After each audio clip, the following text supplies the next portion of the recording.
Olá, está começando mais um programa Câmera Aberta. Ele é paraibano, de Campina Grande, e filho adotivo de Itabaiana, onde reside desde 1983. Arquiteto por profissão e poeta por vocação. Eu estou me referindo a GC Quirino. Será o nosso entrevistado de hoje. GC, seja bem-vindo. Tudo bem, Gilson? Tudo bom, querido? Um prazer conhecer pessoalmente, viu? Tá bom, igualmente. GC, como começou tudo isso, todo esse trabalho? Foi de infância? Foi alguém que orientou você, deu uma dica, ensinou? Como foi esse processo? Eu costumo dizer que eu sou um prestador de atenção das coisas do mato, né? Isso é um interesse pela essa causa interiorana. E um amigo de infância, o nome dele é Cis Galinha. Hoje ele está em Roraima. Ele me influenciou muito, que ele é sertanejo. E ele é o que hoje? Ele é professor. Professor, né? Ele é professor da universidade lá em Roraima, inclusive na área de agrícola. Agrícola. Ele é professor da área agrícola. Cis Galinha é amigo meu de infância, filho... Também com o nome, né? Galinha? Não, e o Cis Galinha, essa história da galinha já era daquelas conversas de galinha de menino pequeno, né?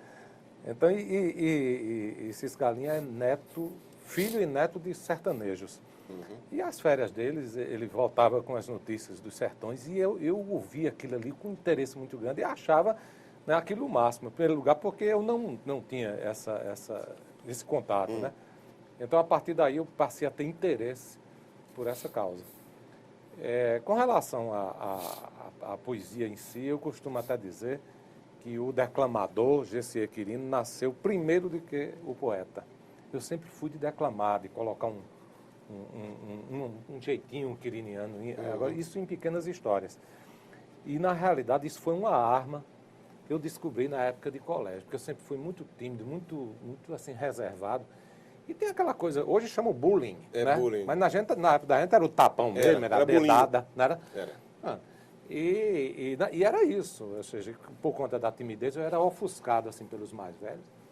Eu trabalhava os 2 expedientes, estudava no turno da noite, a faixa etária era muito desigual, mas quando chegava aqueles bilhetinhos em sala de aula, com safadeza, com não sei o quê, eu dava um jeito aquilo ali e contava de uma forma que todo mundo parava para ver.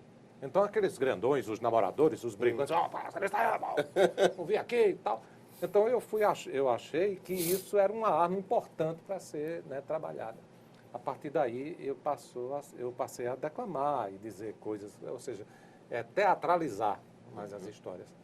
Só mais na frente é que eu passei a fazer a minha poesia. Mesmo assim, ainda sem dizer que era minha, eu colocava no meio das outras. Sempre foi assim, do jeito matuto mesmo, ou você teve que lapidar para fazer essa adaptação desse trabalho? Não, foi no jeito matuto exatamente porque eu encontrava o viés do lado hilariante da palavra. O lado engraçado. Né? O lado engraçado, entendeu?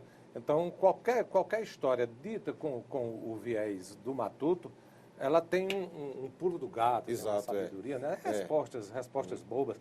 Inclusive, quando eu estava vindo para cá, eu me lembrei logo daqui. Eu sou arquiteto, estudei arquitetura aqui em João Pessoa, tudo.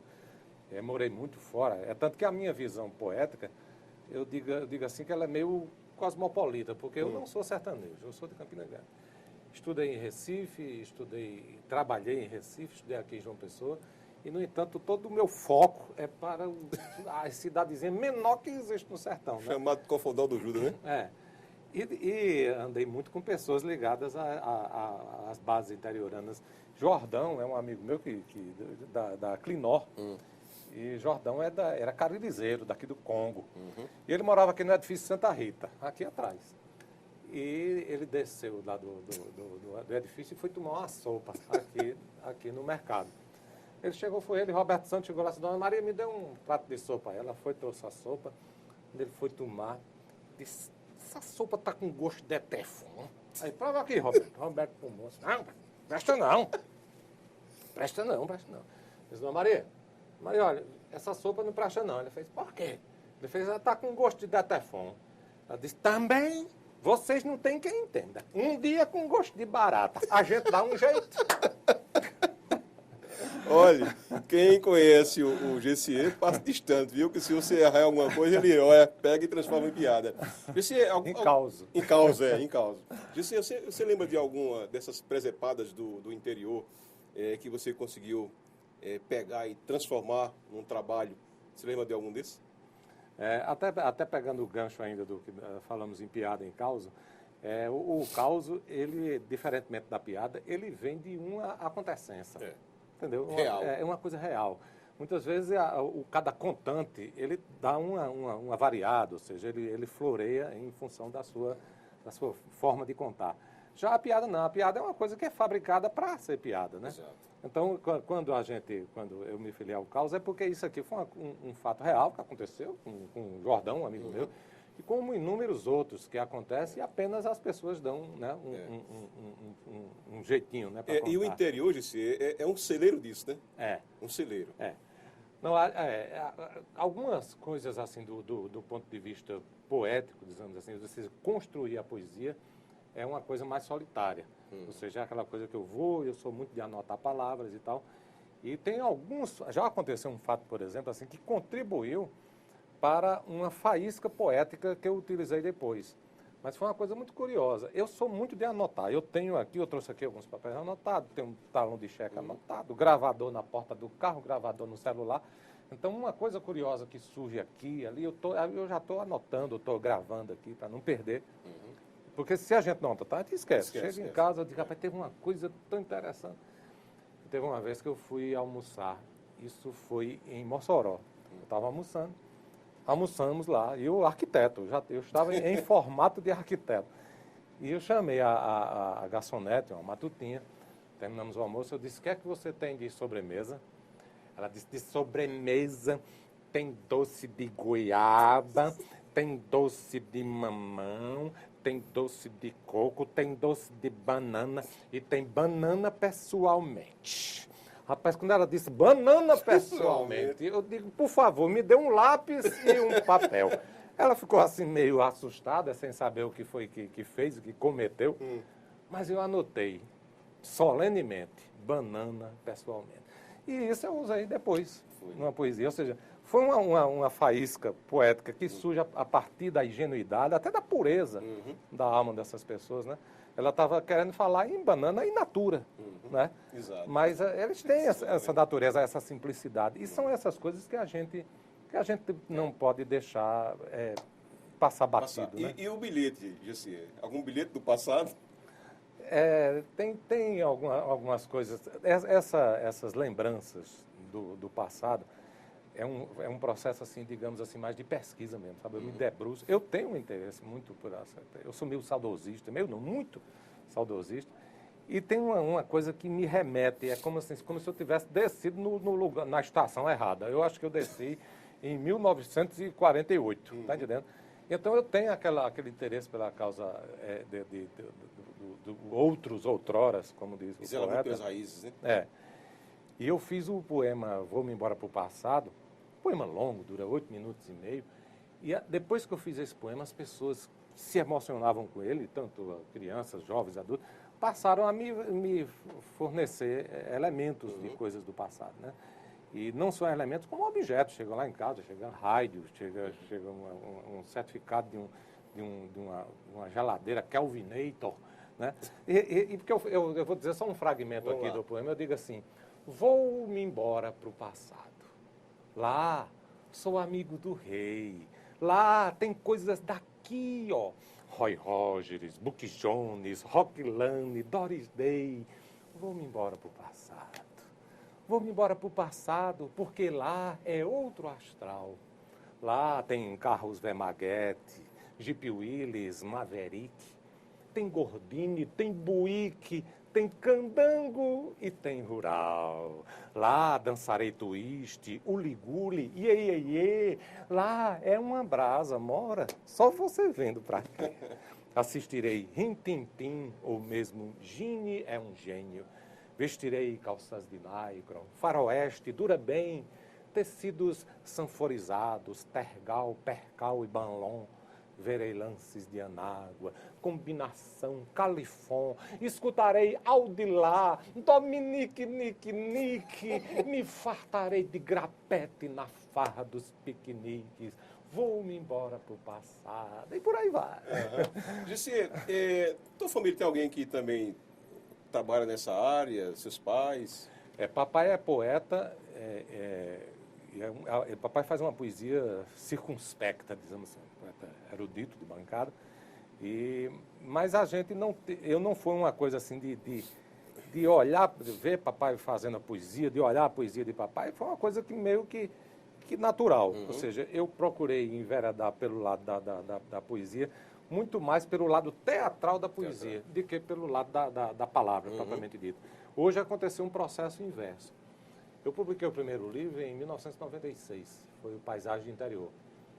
E em 96, isso, digamos assim, o boato assim, de Lá Vem o Homem, começou de Pernambuco, a partir de Pernambuco, porque a editora é pernambucana, a Edições Bagaço, é de Pernambuco.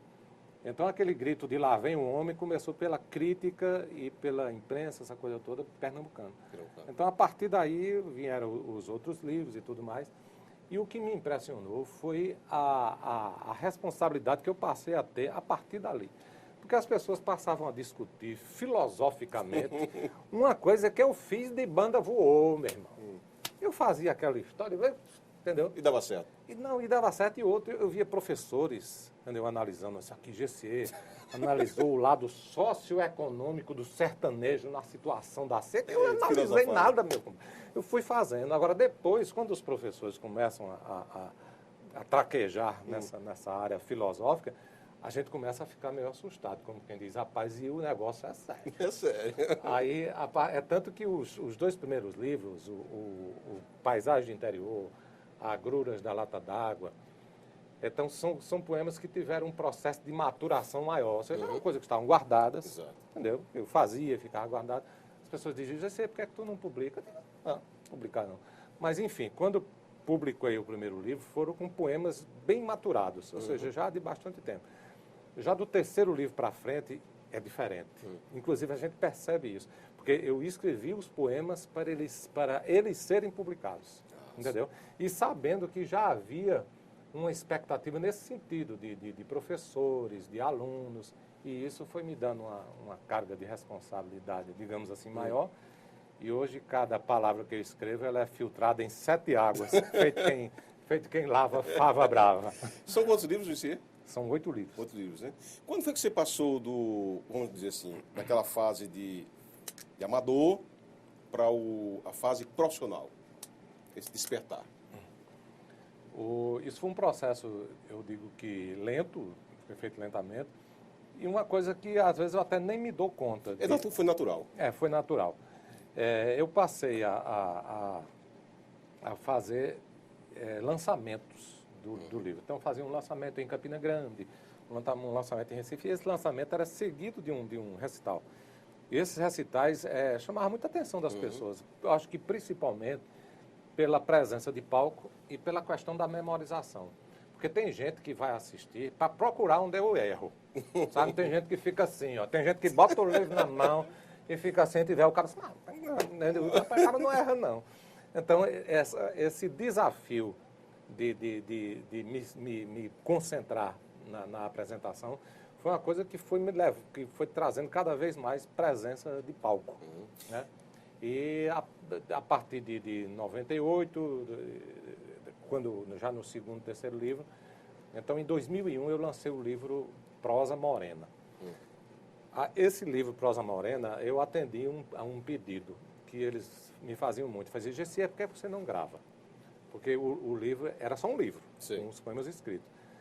Mas o que eu dizia no palco, as pessoas ficavam ali magnetizadas e diziam, por que você não grava isso que você diz? Aí eu gravei no livro Prosa Morena, que vem um CD no encarte. Então, a partir do Prosa Morena, que veio com esse CD no encarte, aí foi assim a grande vitrine nacional. E foi nacional. E o bom é que o pessoal vai poder acompanhar todo dia o CD e ver se tem algum erro. E na realidade o livro tem apenas o CD tem apenas uma extensão do que está no livro. O livro tem 40 e tantos poemas, o CD tem 13. Inclusive canções autorais. Você também canta, né? Eu faço letras e músicas, são letras e músicas minhas. Nós tivemos participação de Dominguinhos, de Xangai, de Maciel Melo, de Silvério Pessoa, de Santana, Vital Farias, daqui da Paraíba. Então, são músicas autorais, os poemas são os autorais, os poemas, as músicas são colocadas nos livros e CDs mais para quebrar aquela rigidez de ser só poesia e tudo mais. Então, a partir do Prosa Morena, aí eu virei profissional e o arquiteto foi se ofuscando. Lá Tem algum causo de Vital Farias? Conseguiu fazer algum? Vital Farias, ele tem uma curiosidade. Ele é muito emotivo. E ele foi para Recife comigo, para o estúdio, e nós gravamos uma poesia, se eu não me engano, é A Morte do Matador. E eu precisava de um tema solene, né? E ele ouviu a poesia, aquela coisa toda, e quando ele ouviu, ele já se magnetiza e ele já foi se emocionando. E quando ele entrou no estúdio, a gente chamou Aquário, né? Quando ele entrou lá, ele colocou o fone de ouvido, ouviu a poesia uma vez, aí na segunda vez ele já foi tocando. Foi tocando. E quando ele saiu com o rosto lavado de lágrimas, aí chega para mim e faz, poeta, você é um maluco, aí me dá um abraço com aquele jeitão de sertanejo dele, sabe? Isso é uma coisa que me impressionou, porque ele estava realmente emocionado. Ele é um natural, né? Ele é um caririzeiro e é muito emotivo, uma coisa, principalmente com a cena sertaneja. O poema que nós gravamos foi exatamente uma realidade dura do sertanejo. Aí é onde entra aquela coisa da memória dele e daí a emoção dele. E você conta pra gente aí mais um caos que o pessoal muito pede.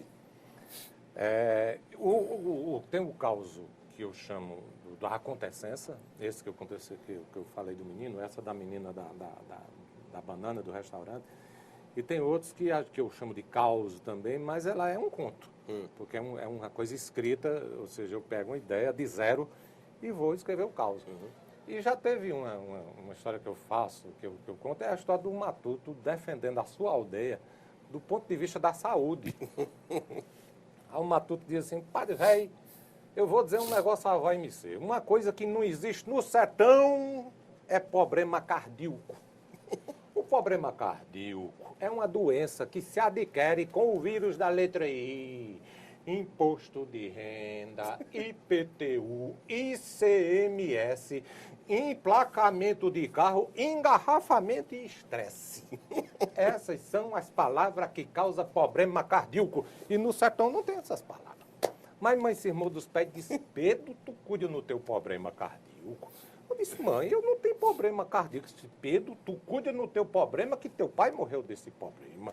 Eu disse, mãe, eu não tenho problema. Mãe, tanto que fez, que eu fui para Campina Grande procurar um doutor coraçãozista. O doutor mandou eu desembestar em cima de uma correia com 2 bengalas para segurar.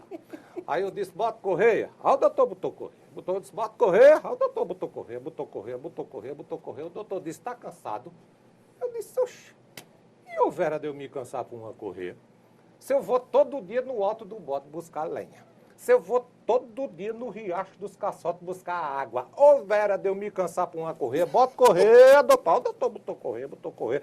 O doutor botou correia, quase que eu mato a correia de cansaço. Foi desligado na tomada. O doutor disse, senta aqui nessa cama. Botou um chupetinho nos meus peitos. Ligou a televisão do computador e eu assisti meu coração funcionando. A coisa mais linda do mundo é um coração funcionando. Aparece na telinha da televisão um risquinho para cima e para baixo.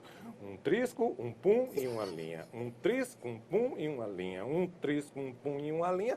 O doutor me deu o resultado do exame num papel. Disse, você está com a saúde de menino, rapaz? Você está com a saúde de... Eu peguei o resultado do papel, botei numa moldura e dei de presente à mãe. Mãe botou na sala, de lado do coração de Jesus. O coração de Jesus com uma coroa de espinho e o meu com um trisco, um punho e uma linha. Passado 5, 6 meses, aí mãe disse, ó Pedro, sabe quem tá vindo pro sertão para desanuviar de um problema cardíaco? Eu disse, quem, mãe? Fez Aderado, teu primo. Eu disse, mãe, Aderado foi para São Paulo quando era menino. O pau que mais tem em São Paulo é o vírus da letra I, engarrafamento, o estresse, e isso tudo é que dá problema cardíaco. São Paulo tem engarrafamento, tem estresse e dá problema cardíaco. Não é de Aderado que venha-se embora, nisso Aderado chegou. Quando Aderado chegou, eu disse, Aderado, o que foi que tivesse em São Paulo? Eu disse, eu tive um problema cardíaco, O doutor fez um caceterismo e disse que eu não tivesse estresse e que comesse uma comida rica em ferro. Eu disse, você veio para o lugar certo, rapaz. Aqui no sertão não tem essa palavra estresse. Você vai tomar sopa de fecho de mola de caminhão, suco de radiador de rural e mãe vai fazer sandália japonesa no leite de coco, que é rico em borracha, você vai ficar com o coração novo. E nós vamos fazer coisa que não dá estresse. Pastorar passarinho em barde de açude e pescar. Nós estávamos no Riacho dos Caçados, pescando. Quando deu pro federado, puf, teve um piripaque. Eu disse, meu Deus do céu, a Aderado vai derrotar o sertão com esse problema cardíaco. Aí ele disse, não, Pedro, eu não tive um problema cardíaco, eu tive um estresse. Eu disse, que diabo de estresse, Aderado? Tu não sabe que o sertão não tem essa palavra aí, estresse? O sertão é mais tranquilo do que Nossa Senhora rezando, balançando os pés numa nuvem. Aí ele disse, eu tive um estresse com essa cascavé, que tá nos meus pés balançando o maracá. Mas, rapaz, quando eu olhei para os pés de Aderado, tinha uma cascavé da grossura de um vrido de Inês Café. Eu tive uma raiva tão da molesta dessa cascavé, porque foi uma irresponsabilidade dela. Porque as cascavéis, num raio de 18 léguas da fazenda do meu pai, elas sabem que nós somos Rodrigo de Medeiros. E ela sabe muito bem que Aderado é Rodrigo de Medeiros e ela foi para cima de Aderado. Eu botei um olhar de guerra para cascavéis. Botei um olhar de guerra para cascavéis. Quando ela viu meu olhar de guerra, ela disse, ei, porque não sei o que. Eu disse, não sei o que, não. Você está errada, cascavéis. Ela disse, não, porque eu disse, você está errada. Ela preparou para correr. Quando ela correu, eu botei o pé. Compadre velho, você acredita que ela partiu para me morder? Quando ela subiu para me morder, eu dei de garra dela com a mão. Aí eu disse-lhe umas verdades. Eu disse, cascavé, filha da mãe. Tu quer me matar de vergonha, que engraçada.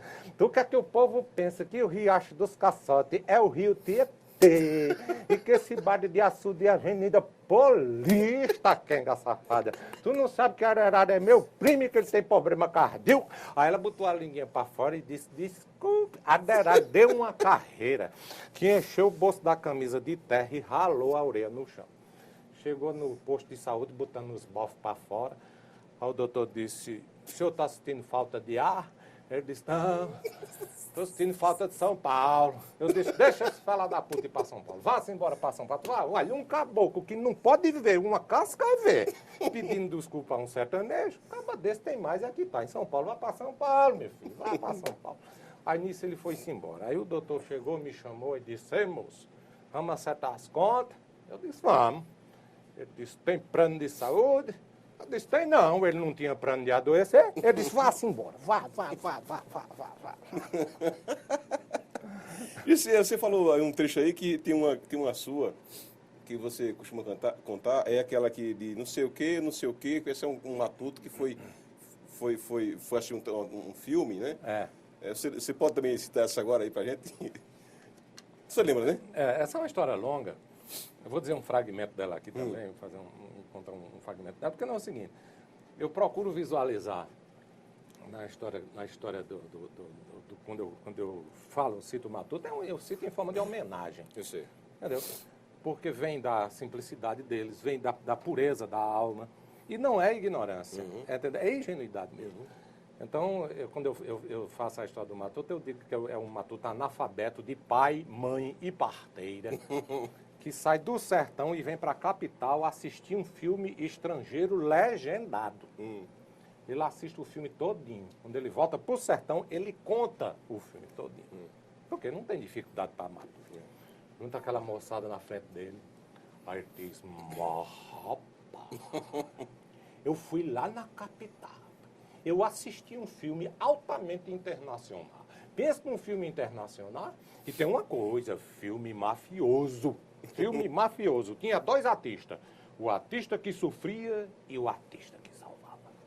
Meu compadre, o artista que sofria, pense num caba corajoso, o cachorro da moléstia. O caba não tinha medo de nada. Amarraram ele com a mão para trás e tem uma coisa, amarraram ele com imbira. E imbira dos Estados Unidos não tem quem se sorte. Amarraram ele com imbira, sentaram ele à força numa cadeira. Aí chegou o bandido. Bandido perigoso que só buchada azeda.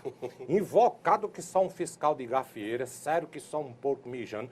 Pois o bandido tinha o dedo da grossura de um cabo de foimão, rapaz. O artista amarrado, o bandido botou o dedo na cara dele e disse: sei que lá, não sei que lá, não sei que lá, não sei que lá. Disse ao artista, rapaz, o artista amarrado, pensando que o artista teve medo nada. Olhou pro bandido assim e disse: sei que lá, não sei que lá, não sei que lá, o que, meu irmão? Mas, rapaz, esse bandido cresceu feito um cururu no sal. Meteu o dedo na cara do artista e disse: não sei que lá, não sei que lá, não sei que lá, seu filho lá da mãe. Aí pronto, aí daí pra frente começa a exclamação. Aí Você também visita comunidades, né? Na sua cidade e faz oficinas também? Eu tenho feito muitas essas não, eu não digo a oficina propriamente dita, porque eu não tenho o lado didático de ensinar como se faz a Aqui poesia. também não é para todo mundo. Não, e outra que eu faço, eu procuro a bolha. Esse processo de criatividade é aquela que a gente se mete numa bolha, inclusive os próprios familiares sentem isso, né? Porque a gente se isola para fazer. Por exemplo, no local que tem televisão, que tem movimento, ali não sai nada. Agora, nas madrugadas, eu sou de dormir de 4 horas da madrugada. Então, esse processo de ensinar, ou seja, de fazer oficina, eu não sei fazer. Mas eu tenho tido muitos contatos na área pedagógica e faço palestras, não como palestrante. Eu começo como palestrante e termino como declamador, como poeta, mostrando os bastidores, né? Por que a gente explorou uma determinada palavra, né? Por exemplo, assim, eu mostro a eles assim, palavras que não tem sentido se a gente não falar. Você quer ver uma? Se você escrever essa palavra, ela não tem graça. Mas se você falar, ela tem toda uma expressão. Sabe qual é a palavra? Em.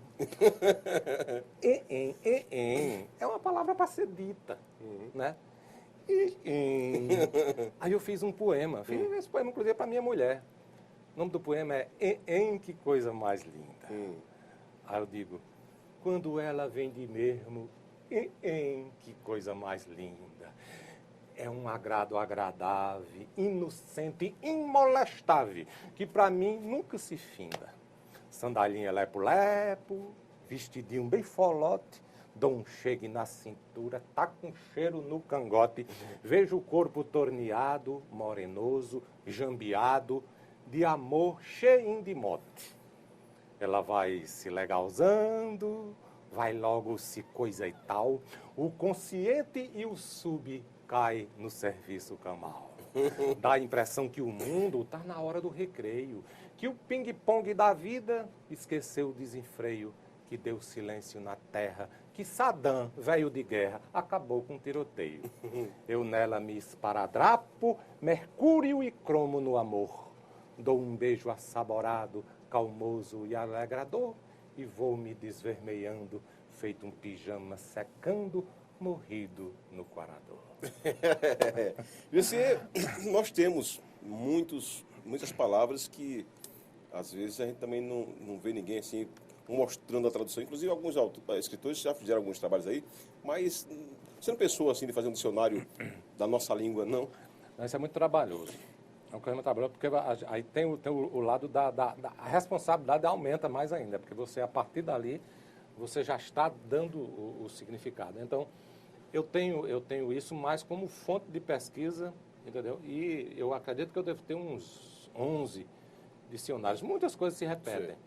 Por exemplo, assim, tem uma expressão que aqui tem um sentido, já no Ceará, aquela mesma palavra tem um outro sentido. E quando eu uso e estou fazendo um espetáculo fora digamos assim, da nossa base regional aqui, eu tenho um cuidado de usar, de colocar no roteiro poemas mais universais. Porque tem uma palavra ou outra que a pessoa não conhece, mas o contexto... Pode ser um palavrão, né? E pode ser também um palavrão lá, né? Não, isso aí é mais difícil, porque a inflexão, a força que você dá, ela mesmo que você não conheça, você sabe que é um... Entendeu? E o próprio, quando eu digo assim, a inflexão, ela muitas vezes neutraliza o palavrão. Por exemplo, aqui, eu já recebi elogios de pessoas que chegam assim e fazem, pô, você, poeta, você é um filho da puta. Eu digo, muito obrigado, meu amigo. Né? Então, a gente se sente lisonjeado. Né? Agora, ele não usa, isso aí não usa palavra, ele usa uma expressão. Uma expressão. Né? E a inflexão dada na voz, ela neutraliza totalmente isso. Como são os teus shows? Os shows são espetáculos de teatro, os que eu faço de teatro, de 3 anos para cá eu tenho feito sozinho, né? Eu tenho um cenário grande que nos acompanha, um cenário, ele tem 4,5 metros de altura por 16, então são uns bonecos feitos de barro por Zaya, que é um escultor lá de Itabaiana. Ele esculpiu os bonecos assim, com 50 centímetros, nós fotografamos, levamos para um estúdio fotográfico profissional e aquilo foi plotado. Então ele é plotado com 4 metros de altura. E esses personagens têm nome e sobrenome. Né? Então eles participam do espetáculo assim, só eu digo, eu vou chamar aqui Dona Bibi de Mané do Cego. Né? Aí chamo de Dona Bibi. Aí Dona Bibi, tem a história de Dona Bibi. O nome dela é Bibi.